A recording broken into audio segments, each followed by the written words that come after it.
This thing is some sort of comedy-sized locking detent. If memory serves, it goes on a gigantic mortising machine. It's from a local cabinet shop nearby. I can't tell you how long this thing's been out here in my garage.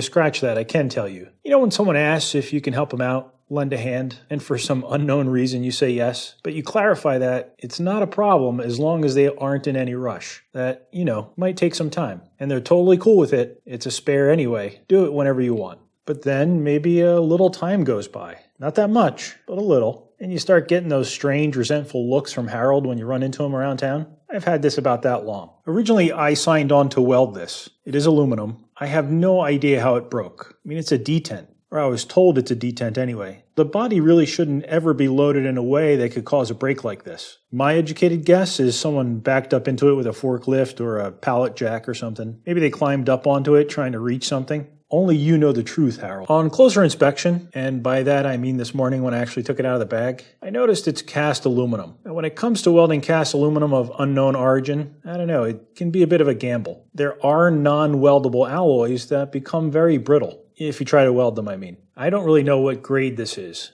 and although I bet it probably is weldable, once welded, I would have had to clean this shoulder up on the lathe, probably ream that pin bore. It wouldn't have left a lot of weld after that, and I just figured it'd be safer to make a new one. Not because I was too concerned about it breaking. I was worried that if it did, it'd find its way back to me again. So there it is. Good as new. Thanks for watching. Except you, Harold.